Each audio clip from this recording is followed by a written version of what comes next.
Harta yang paling berharga adalah harta yang membawa ke surga. Ayo sedekah untuk pengembangan dakwah Al-Quran Pesantren Tahfiz Maskanul Huffaz.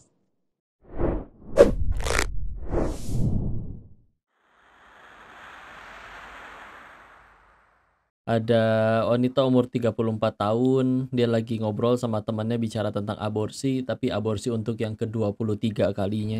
Ternyata sampai di satu titik, oh dunia tuh emang ngebosenin gitu. Kayak Oh, kayak kayak kalau orang makan sepuasnya gitu ya. Ketika bahkan itu suasananya lagi, mohon maaf, di tempat hiburan malam dengan di meja tuh ada ya obat-obatan, ada minuman, kiri kanan ada wanita yang menari, tapi yang diobrolin sampai kapan kita hidup kayak gini. Nggak ada bandar judi yang happy ending, oh meskipun iya. secara matematis dia nggak bisa kalah, tapi mentok ada aja yang dikhianatin anak buahnya, ditinggal anak istrinya, ada yang mohon maaf ya, di penjara lah, mohon maaf udah kena penyakit kelamin lah karena gaya hidupnya. Oh, Jadi nggak ada yang happy ending. Bapak doain mudah-mudahan nanti Denis jadi mubalik ya. Dan sama oh, saya juga nanya, mau ngajarin apa Pak? Orang pulang ke sini aja pengen tobat, nggak ngerti apa-apa. Ya tugas kita kan nggak ngubah orang lain. Allah. Orang lain berubah karena Allah yang mengubah, bukan karena kitanya. Tapi sekarang nikmat itu adalah apapun yang membuat kita tambah dekat sama Allah.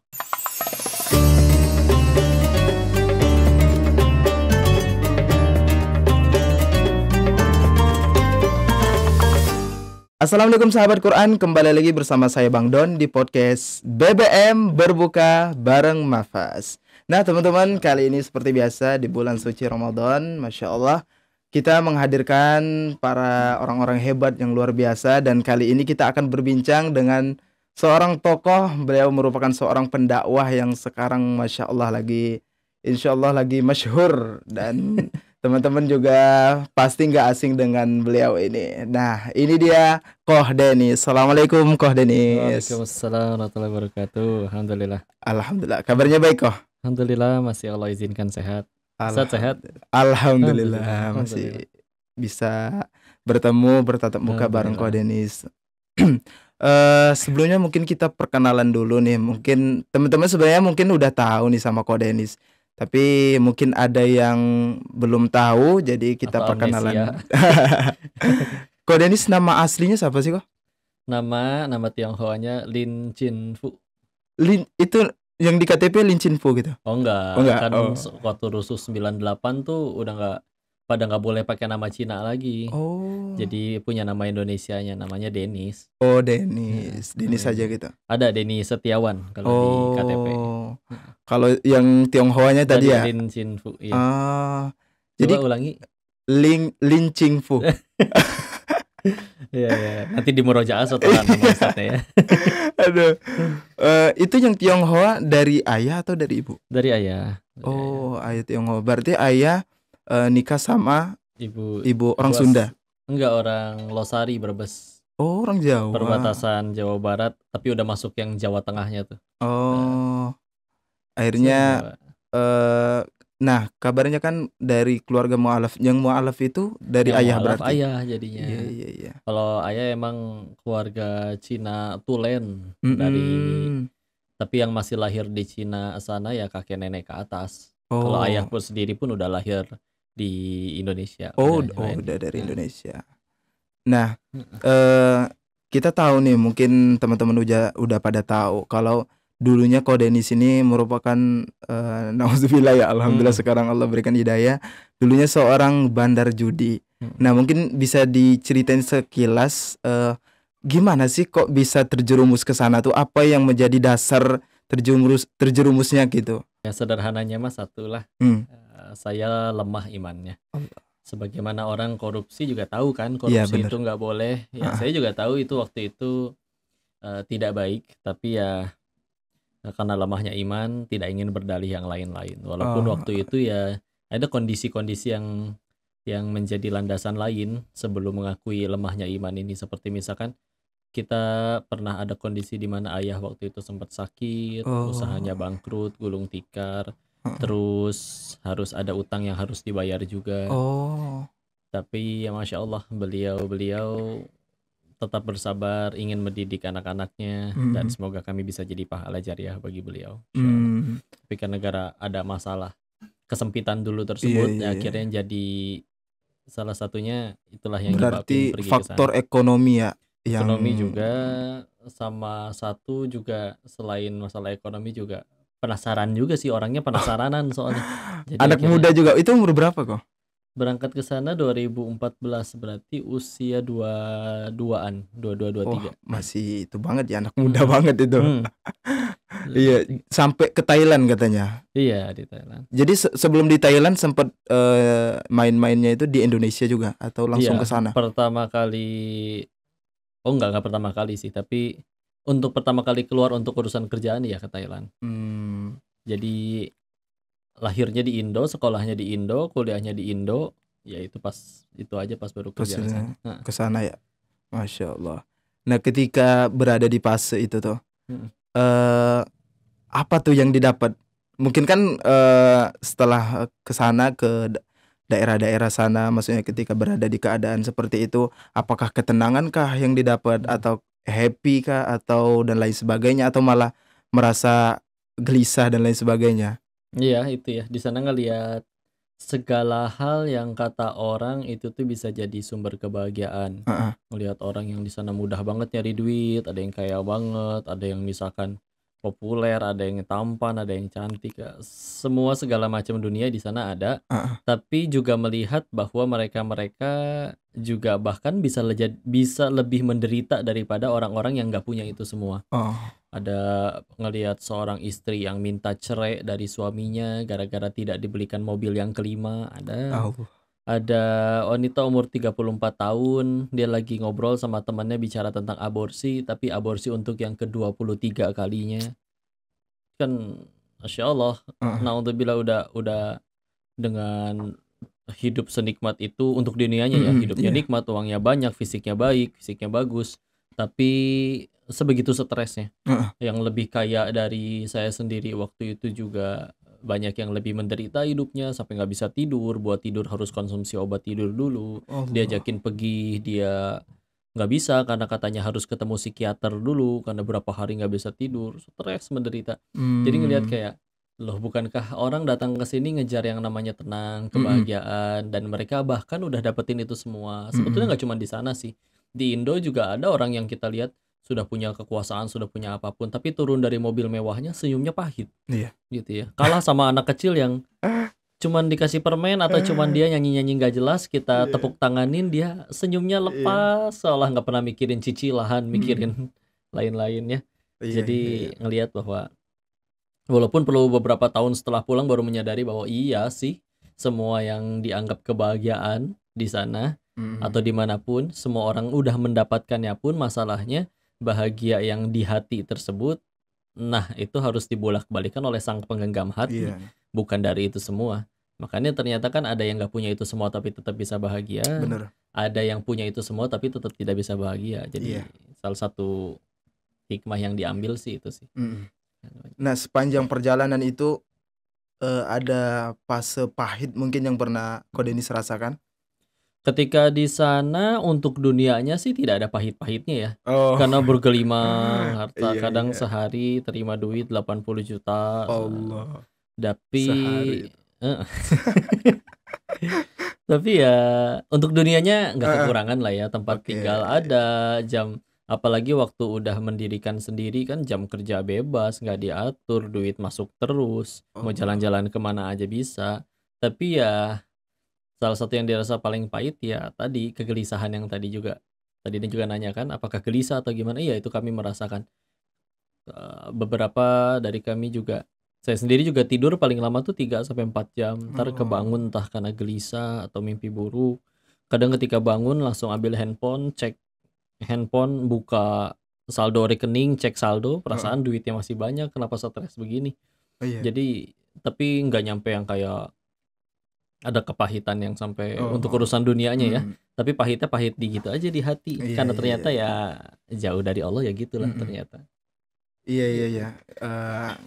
Berarti itu sih karena Allah kasih rasa kegelisahan seperti itu, sehingga mungkin itu yang buat Ko Denis berubah. Nah, Selain dari faktor itu, apa sih yang merubah pertama kali Koh Denis ingin memutuskan untuk berhijrah?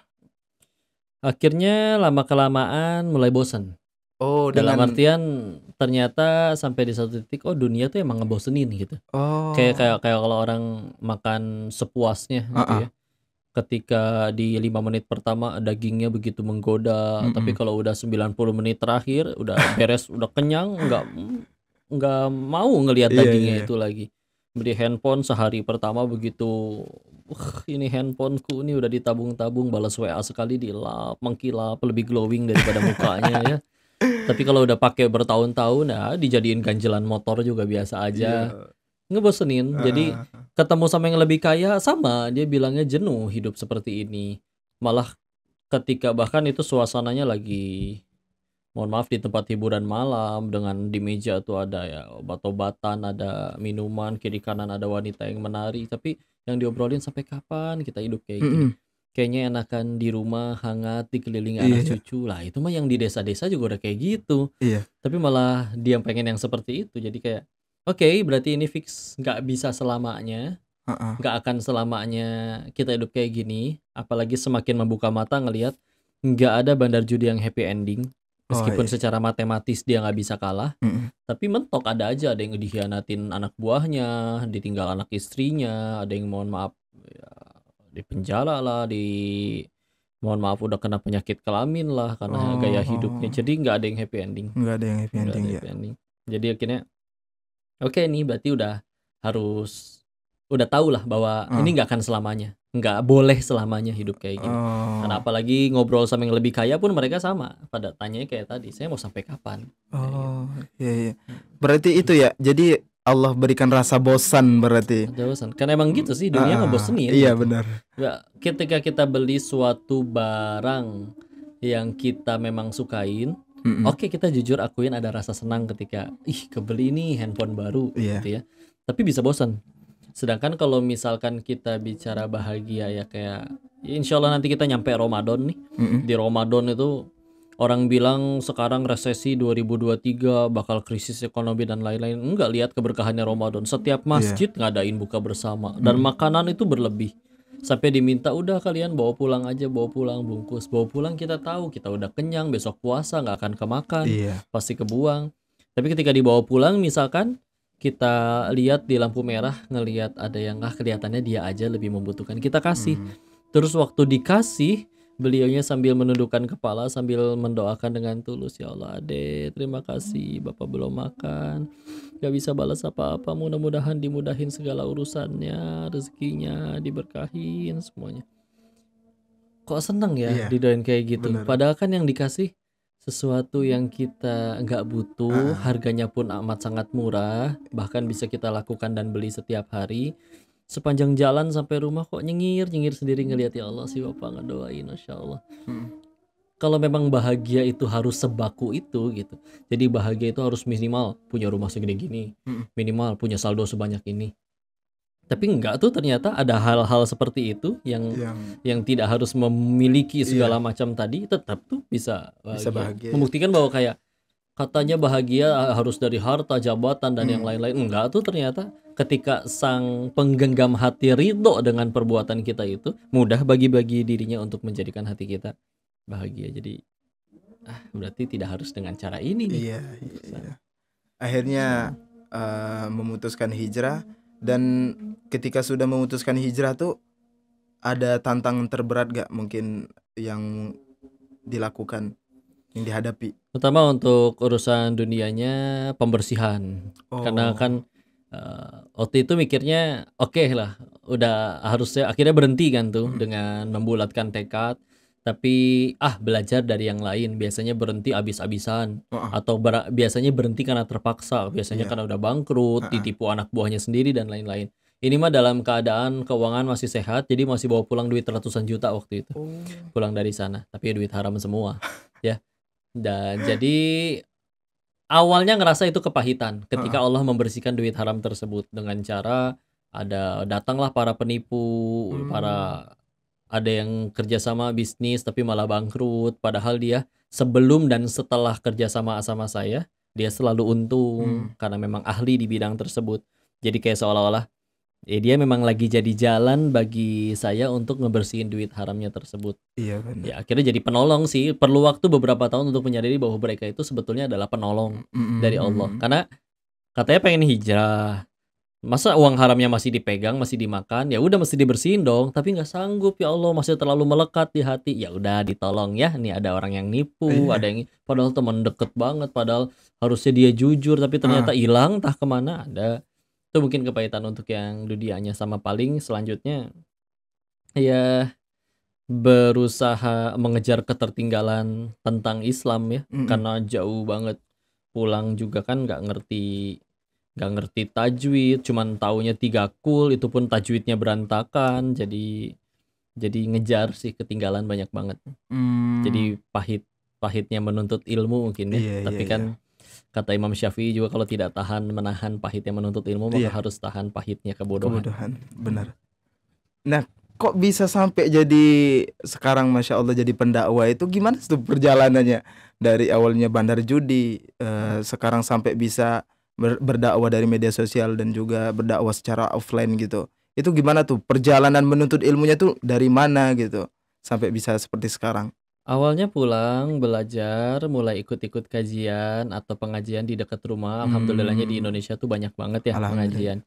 Bisa di setiap masjid ada, di setiap musola pun juga bahkan ada. Jadi mulai ikut yang dekat rumah, mulai dari yang komunitas-komunitas anak-anak pada ngaji di masjid, mulai ikut, mulai dengerin. Oh di situ ada belajar tahsin. Oh di situ nanti setelah udah beres tahsinnya ternyata ada kalau mau store hafalan di situ. Jadi ketemu dengan banyak guru, mulai dari yang komunitas-komunitas sampai yang salah satu yang paling berkesan adalah dulu almarhum guru Kiai Haji Ustadz Ahmad Fatur Rahman, semoga Allah merahmati beliau. Amin. Beliau tuh kalau di Bogor dan kalau usianya di atas kita orang ya, itu beliau dikenalnya memang kiai ahli bahasa Arab. Karena memang udah rutin mengisi atau mengajar di mana-mana, ahli bahasa Arab. Beliau qadarullah memang ngisi setiap ahad subuh deket rumah. Cuman Allah yang gerakan hati beliau, kok beres ngaji beliau yang mendatangi, yang ngajak ngobrol lah gitu ya. Mungkin aneh juga kali ngelihat siapa nih Cina duduk di sini subuh-subuh masjid ikut dengerin pengajian gitu ya. Tapi diminta, yuk datang ke rumah, mau tanya apa aja, mau belajar apa aja silakan. Sempet juga selain juga ditanya-tanya kan, siapa, latar belakangnya apa segala gimana. Pokoknya kenalan lah ya. Begitu beres kenalan, diajak ke rumahnya. Kalau nggak ke rumahnya dicariin, bisa nyampe diteleponin. Tapi kalau udah nyampe ke rumahnya diajakin, nanti sholat malamnya dibangunin jam 2. Itu yang benar-benar diajak berdiri 2 jam tanpa putus, baca surat yang panjang-panjang beliau. Dilatihnya sama beliau. Begitu beres selesai, ada momen di mana beliau balik badan setelah beres sholat. Ya remang-remang, waktunya memang gelap, memang sholat di sepertiga malam. Beliau ngedoain yang bahwa Bapak doain mudah-mudahan nanti Denis jadi mubalik ya. Ya sama, saya juga nanya, mau ngajarin apa Pak? Orang pulang ke sini aja pengen tobat, nggak ngerti apa-apa. Ya tugas kita kan nggak ngubah orang lain. Orang lain berubah karena Allah yang mengubah, bukan karena kitanya. Kalau orang lain nggak berubah setelah kita ngobrol dengan mereka atau dakwah kepada mereka, selagi niatnya benar, lurus, tetap jadi amal soleh, nggak ada ruginya. Jadi ya itu dikabulkan mungkin doanya beliau, dan mau gitu. Saya penasarannya kenapa mau ngurus sampai sebegitunya. Padahal kalau dicari banyak sekali orang yang pengen datang ke rumah beliau, pengen sowan sama beliau, pengen belajar rutin sama beliau. Ini sampai beliaunya yang malah milih. Terus dipanggil, diajakin ke rumahnya, silakan sesering mungkin. Beliau kajian di mana diminta ikut, jadi sempat mulazamah dampingin beliau juga. Jadi itu salah satu yang juga jadi ini sih, selain juga begitu banyak guru-guru yang luar biasa, guru tahsinnya, guru setoran hafalannya, guru ngajar kitab-kitab yang lain juga yang di episode Darut Tauhid. Terus ya beliau sih yang paling pertama kali untuk narik lah gitu, mau ngerangkul banget. Ngajarin apa aja macem-macem, silakan mau belajar nahu, sorof, belajar apapun semua ajarin dengan keilmuan beliau yang cukup banget. Emang kiai kalau di Bogornya. Tapi beliau nyeletuk ya Kak, wafatnya nanti aja, usianya seperti Nabi 63, Allah kabul. Umur 63 meninggalnya. Masya tahun Allah. 2019. Makanya mudah-mudahan jadi pahala jariah bagi beliau. Dari situ baru mulai di komunitas, mulai ikut sharing-sharing doang pertamanya. Mm-mm. Cerita nih masa lalunya seperti apa di komunitas-komunitas hijrah gitu kan. Mm-mm. Jadi cuma cerita-cerita sharing, ada ustadz yang mendampingi. Iya. Ya, kita cuma cerita nanti ditambahkan oleh ustadz-ustadznya. Jadi mulainya dari situ. Terus memang dulu dibalik gitu ya. Biasa orang ngaji setelah ada beres kegiatan nyari duit atau kerja baru mulai ngaji. Ah. Kalau ini ya coba menuntut ilmu dulu, ada waktu sisa baru ngurusin usaha. Oh. Jadi ditukar.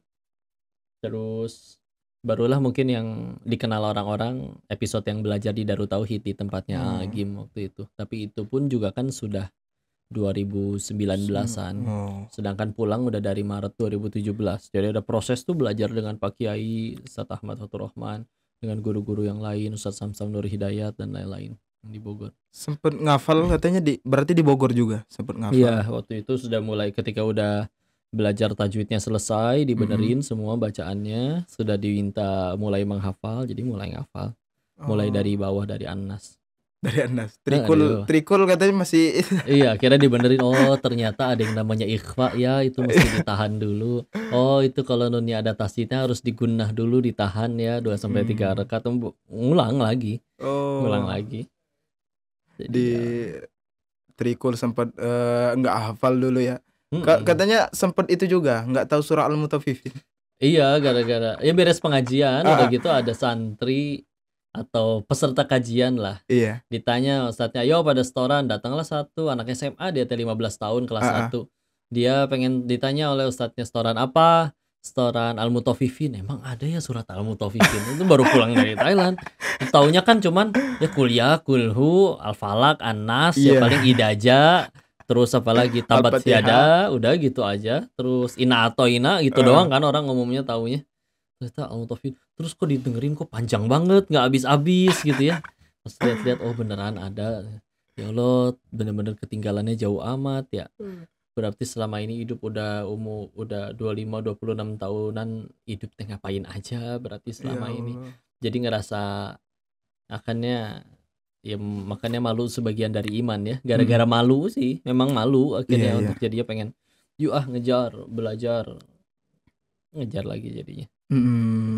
Berarti setelah itu berarti di Bogor ya yang pertama kali merubah Kodenis sampai bisa akhirnya melanjutkan ke Darut Tauhid. Berarti di sana emang jurusan ngambil program dakwah ya? Iya, nama programnya waktu itu program kader dakwah. Di sana berapa tahun? Total sih 2 tahun sama khidmatnya. Oh berarti 1 tahun programnya? Iya, sekitar segituan. Sekitar 2 tahunan, itu 1 tahunnya khidmat yang di terakhir. Kalau misalnya boleh ke sana, ketemu Teh Yunda itu berarti di Darut Tauhid atau di mana? Iya, di Darut Tauhid. Itu setelah lulus diniyah. Jadi lagi masa khidmat. Lagi pengabdian. Gitu. Lagi pengabdian. Sayanya diminta khidmat di Darut Tauhid Surabaya. Teh Yundanya lagi dia khidmatnya walaupun bukan dari program yang sama, tapi di pesantren yang sama. Khidmatnya di Darut Tauhid yang di Medan, di bagian lembaga amil zakatnya. Nah, rapatlah Darut Tauhid nasional se-Indonesia, musyawarah kerja nasional, kumpul semua cabang. Saya dapat amanah ngewakilin Surabaya, Teh Winda dapat amanah ngewakilin Medan. Itu pertemuan pertama. Gitu. Kalau boleh kok, apa sih yang membuat Kodenis mau sama Teh Yunda, apa keistimewaan dari beliau? Awalnya dijodohin. Jadi teman yang di program Kadar Dakwah itu saya dikirim ke Surabaya, ada satu yang dikirim ke Medan. Jadi satu kantor sama Yunda.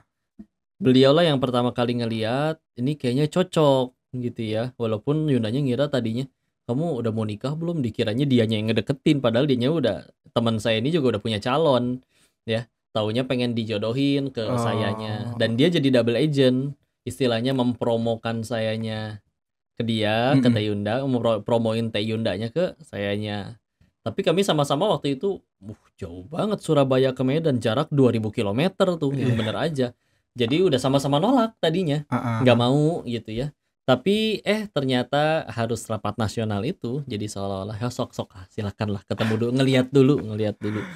Dan memang kalau Teh Unda cerita tentang itu tuh pas lagi musyawarah kerja nasional itu pertama kali beliau lihat, saya datangnya telat. Udah datangnya telat. Ya waktu itu yang jadi keunikan Teh Unda itu ya saya dapat fitnah diujinya seperti inilah ya, casingnya, fisiknya seperti ini gitu ya. Iya. Orang bilang putih lah atau apalah gitu ya. Tapi ketika istilahnya yang lain gampang ketipu sama casing ini, si Koko Masya Allah bla bla bla gitu. Ih putih, ih ganteng, bla bla bla apalah gitu ya. Teh Unda terlihat biasa aja. Bahkan kerasa kayak, ih apa sih malesin, gak suka lah jenis kayak gitu. Jadi kayak ketika akhirnya ngelihat fakta bahwa kayak begitu, bahwa oh dia berarti nggak ketipu sama casing nih. Karena kalau misalkan dari awal ketipunya gara-gara casingnya, wajahnya seperti itu, tampangnya, terus tapi kan casing ini bisa habis dimakan usia. Iya, benar. Entah mati duluan atau enggak tua nantinya. Jadi keriput, jadi kisut ya. Nah tapi Teh Unda dari awal nggak tertarik sama itu, maka bisilah. Kalau misalkan tidak tertarik sama casingnya, berarti kan ya memang kita kan nyari jodoh itu bukan jangan sibuk mencari, tapi sibuk menjadi. Sibuklah melayakkan diri di hadapan Sang Pencipta jodoh. Kalau sudah layak, nanti Allah pertemukan dengan yang baik.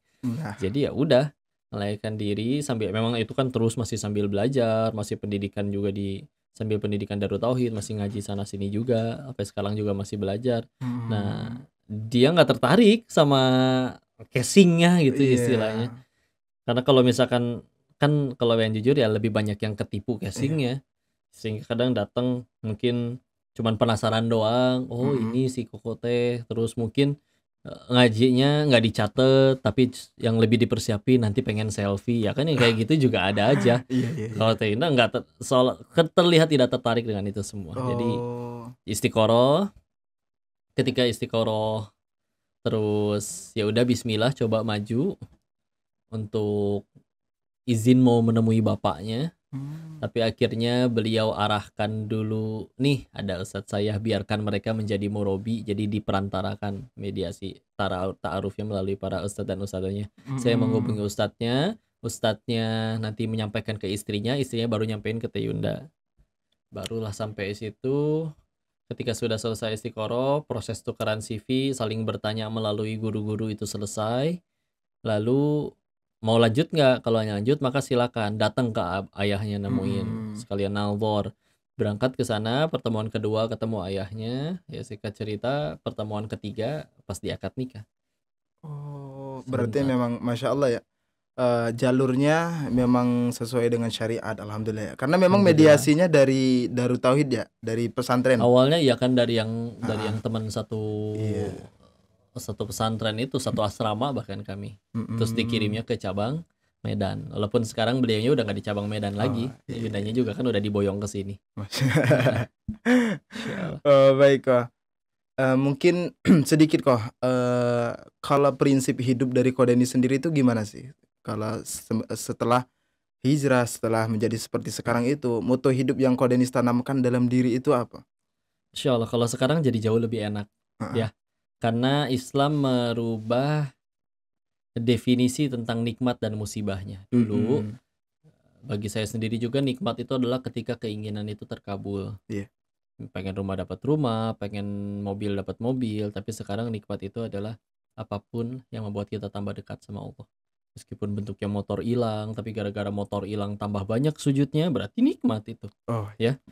Kita ngerasa itu jadi kepahitan ya karena hal-hal tersebut terlalu melekat aja di hati kita. Merasa jadi memiliki. Akhirnya jadi pahit, ngerasa memiliki. Dan jadi musibah berarti adalah kebalikannya. Apapun yang membuat kita tambah jauh dari Allah, meskipun bentuknya naik gaji, naik jabatan, dan yang lain-lain. Jadi salah satu kerennya Islam itu kalau udah pakai kacamata iman, ya bagi orang beriman tidak ada yang tidak baik. Semuanya baik kalau udah pakai kacamata iman. Tapi apa yang baik bagi orang beriman? Apapun yang membuat kita tambah dekat sama Allah. Bener. Udah. Jadi plong banget. Dan kalau udah pakai kacamata itu nggak ada ruginya, nggak ada minusnya, semuanya serba untung. Jadi malah lebih enak, lebih tenang, lebih damai. Allah. Setuju sih dengan prinsip itu. Jadi setiap apapun yang membuat kita dekat dengan Allah, walaupun itu mungkin covernya itu mungkin musibah ataupun apa, ya berarti itu nikmat. Setuju. Jadi salah satu, kemarin ditanya, apa alasan doa tidak terkabul? Maka salah satu cara jawabnya adalah karena bisa jadi kalau dikabul malah jadi musibah buat kita. Kayak anak kecil kan pengennya minta makan permen atau coklat terus. Coba terkabul permen dan coklat 24 jam. Sakit gigi, gula, ya. Giginya ompong dan lain-lain. Dan ketika orang tuanya nggak ngasih, bisa jadi si anak mikir, jahat si mama, beli gelang emas baru bisa, giliran beliin aku permen nggak bisa. Nah tapi ketika ditanya ke si ibunya, ibu kenapa nggak beliin anaknya coklat? Benci ya sama anaknya? Ya enggak lah, justru karena sayang. Jadi ketika kita ada keinginan tidak dikabul sama Allah, bukan berarti Allahnya benci, bisa jadi ditolong. Karena kita bukan makhluk yang maha tahu. Kata siapa yang kita inginkan itu adalah yang paling tepat bagi diri kita. Terus ketika yang maha tahu menetapkan ketentuannya pada kita yang tidak tahu, terus kita so tahu, selamat menderita lah. Ya Allah yang paling tepat bagi saya tuh ini, ya Allah yang saya doakan tuh ini. Enggak, jangan so tahu. Kita mah jumlah gigi sendiri aja nggak tahu berapa jumlah giginya, nggak pernah ngitung. Apalagi panjang rambut, jumlah rambut, panjang usus, kapan meninggal, ke surga tuh nggak tahu. Ya, jadi ya terus kita so tahu di hadapan yang maha tahu, ya udah pantesan stres. Udah jadi lebih enak. Kalau yang sekarang, Masya Allah, semuanya baik. Masya Allah. Boleh jadi, kata Quran itu boleh jadi kamu menyukai sesuatu padahal itu nggak baik bagimu. Masya Allah. Kalau itu kalau ayat-ayatnya mungkin menjadi motivasi Ko Denis atau yang menjadi prinsip juga, ada ayat dalam Quran. Ya contoh Quran surat 13, surat Ar-Ra'd ayat 28, ala bidzikrillahi tatma'innul qulub, hanya dengan mengingat Allah maka hati menjadi tentram. Karena ngelihat di sana ada orang punya semua-muanya, tapi nggak ada Allah di hatinya, stres.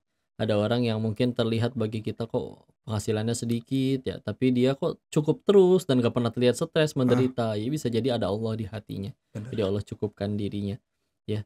Terus misalkan Quran surat 35 Fatir, pas ayat terakhir pojok kiri atas tuh di atas Yasin ayat 45. Wala yu'akhidullahu an-nas bima kasabu ma taraka ala dhahriha min dabbah walakin yu'akhiruhum ila ajalim musamma. Ya. Kalau sekiranya Allah menghukum manusia kontan dari setiap bikin dosa, langsung azabnya detik itu juga datang. Enggak ada satupun manusia yang tersisa di muka bumi ini, kata Allah. Berarti kenapa kita masih ramai kayak gini? Ya karena Allah nungguin waktu untuk kita memperbaiki diri sampai di waktu yang ditentukan.